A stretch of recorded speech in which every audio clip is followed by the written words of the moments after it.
erupsi itu saya ya jualan sebentar, terus tutup lagi. Lahar dingin, lalu banyak pasir yang itu loh di kali ini itu jembatannya akan tersumbat tuh. Lalu pasirnya meluap sampai ke jalan. Keadaannya beda sekali, Mbak. Sekarang sangat memprihatinkan.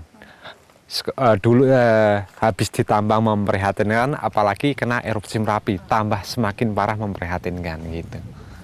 Tidak seperti yang dulu sebelum erupsi, tanah kan bisa subur. Dan sekarang sudah terkena itu abu vulkanik kan ya banyak hama, Mbak. Sukar ditanami, sukar. Jarang yang berhasil. Kalau sebelum ada erupsi, itu semua tanaman itu tumbuh dengan bagus. Tapi semenjak selepas erupsi ini, rasanya sulit sekali. Contoh yang kecil aja ini dari orang petani ya. Petani itu sekarang mengharapkan air yang masuk ke sawah, sekarang saluran yang di alur sungai itu semuanya putus semua. Jadi petani nggak bisa menggarap sawah, handalnya hanyalah air. Sepi, tidak laku. Ya ada tapi ya minim. Apalagi jalan kan udah rusak juga gitu.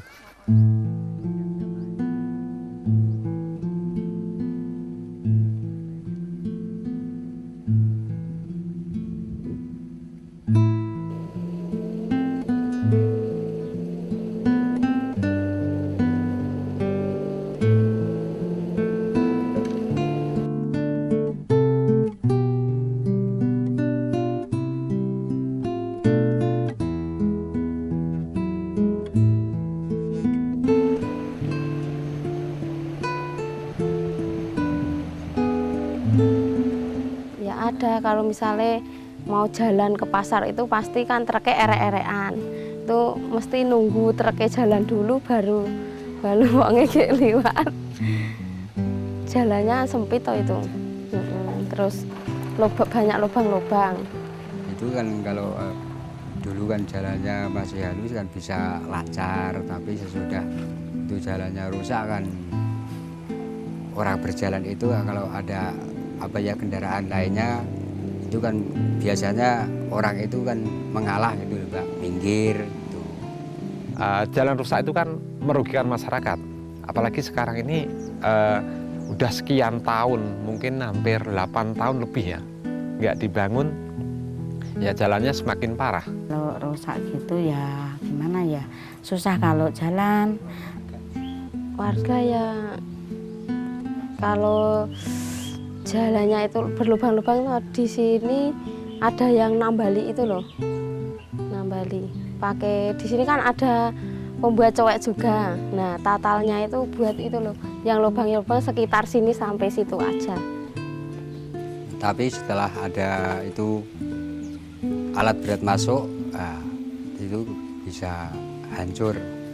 Kan dilewati kan itu alat berat setiap di armada itu, truk-truk siang malam non-stop itu.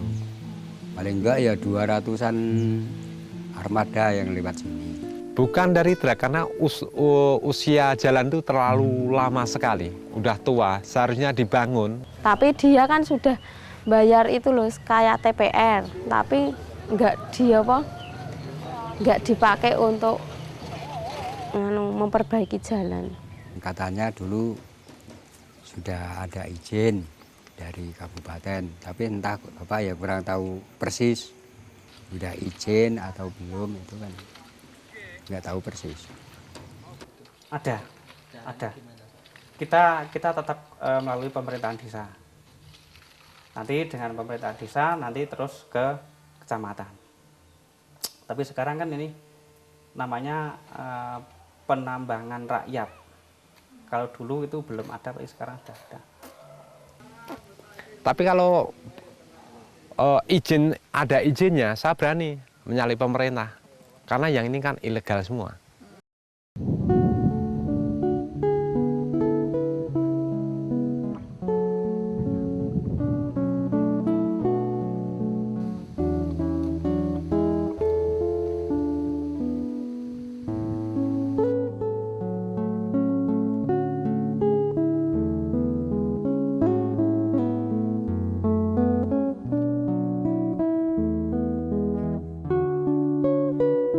Rata-rata segini hampir sebagian besar itu rata-rata penambang. Entah yang dia bekerjanya cuma ikut gali, entah dia naikkan pasir, tapi rata-rata itu berkecimpung dalam pertambangan. Dan kecenderungan orang itu pengen langsung mendapatkan uang, makanya mereka lari ke penambangan pasir. Karena dirasa dulu pasir itu merupakan seperti emas itu di sekitar lereng Merapi, maka banyak kaum muda, masyarakat desa juga lari ke sana.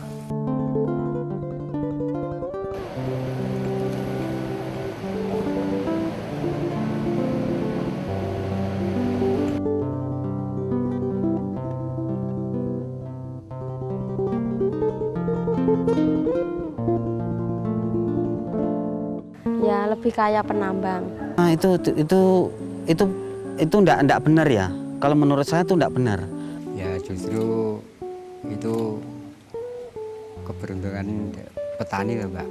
Kalau petani kan bisa berlanjut dari nenek moyang sampai itu anak turunnya itu bisa menggarap tanah itu.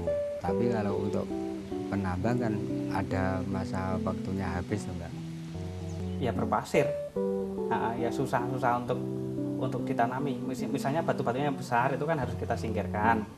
Ya daripada cuma disingkirkan begitu saja kan mendingan dijual.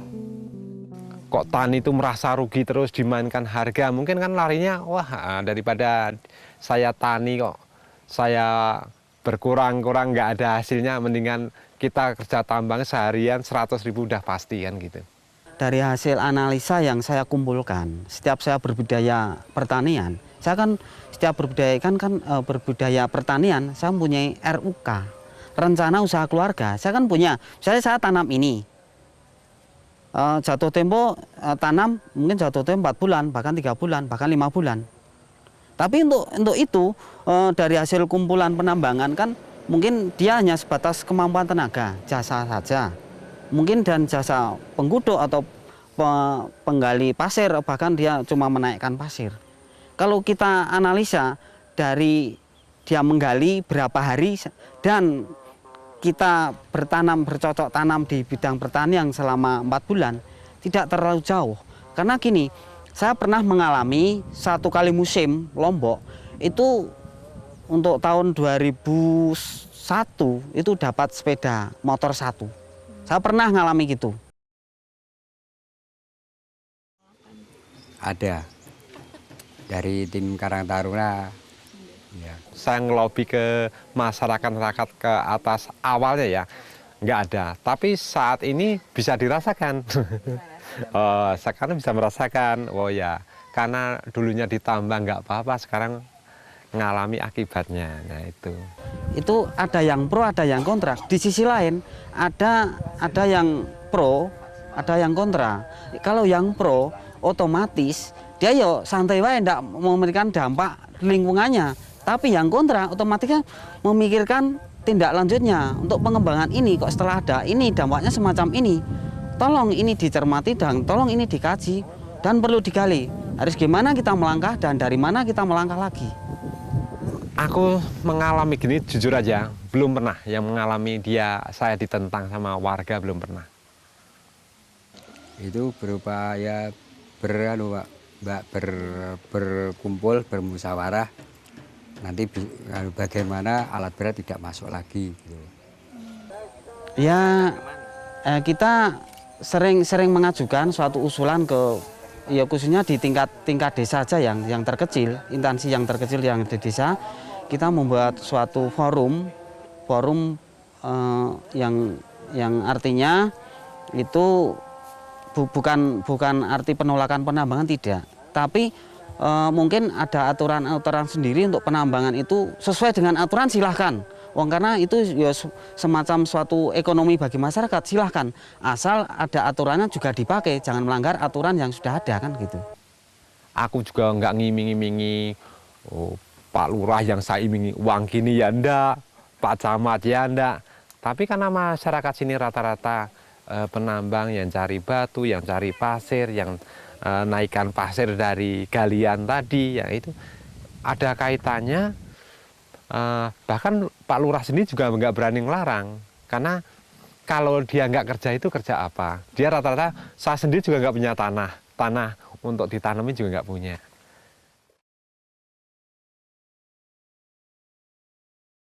Air yang dulunya itu ada konstruksi atau struktur tanahnya itu tidak kedalaman sekian, sekarang semakin bawah. Akhirnya kan untuk kondisi air, mata air jelas ke bawah. Kita tidak bisa mengambil mata air yang setiap hari kita adopsi untuk mengairi sawah itu sendiri. Contohnya sekarang kan gini, saluran-saluran kan bukan putus dari sungai, bukan, dari putus dari alur petak tanah. Contoh aja, petak ini harusnya dilewati air dengan mudah. Tapi kalau atasnya digali, itu contohnya kan air nggak bisa ke bawahnya. Jadi itu tanah bawahnya jadi tanah kering kan gitu. Jadi air nggak bisa nyebrang ke bawahnya. Kan pengurangan mata air, nah, itu kan tanah menjadi gundul, Mbak. Jadi sumber air berkurang. Itu yang kita rasakan. Ya kalau atasnya ditambang kan otomatis dalam. Nah itu contoh aja. Ya karena juga pertambangan juga.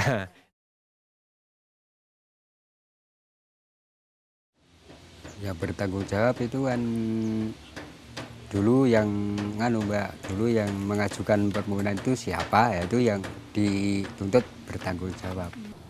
Dari pribadi-pribadi dan mungkin dari pihak Ya ketiga.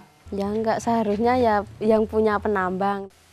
Kalau menurut saya masyarakat harus tanggung jawab, pemerintah ikut juga membantu pertanggungjawaban. Ya sebenarnya kalau masalah jalan rusak itu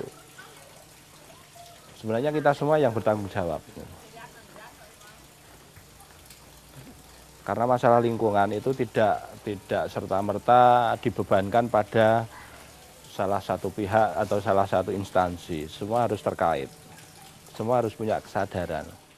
Harusnya misalnya Bapak menjadi penambang, ya Bapak bertanggung jawab untuk memperbaiki jalan itu. Upama itu Bapak menjadi pengusaha penambang. Itu yang kita lakukan, itu gini, itu lahan kita tambang, terus kita tata. Jadi misalnya dulu ada berapa petak yang kecil-kecil atau tidak teratur, itu kita tata sambil kita tambang. Terus dari 8 petak menjadi 2 petak atau 4 petak gitu kan. Saya namanya ya pengusaha penambang kemarin ya, bagaimanapun tapi aku juga berusaha, Mbak. Yang di atas pernah saya reklamasi. Ya mudah-mudahan nanti pemerintah juga memperhatikan kita, yang di wilayah kita jangan terjadi relokasi saja. Harapan saya gini, kita tidak memisah-misahkan atau kita tidak mau berjaga jarak, karena yang kita jarak juga saudara kita. Bila dia juga jalan, kita petani juga jalan.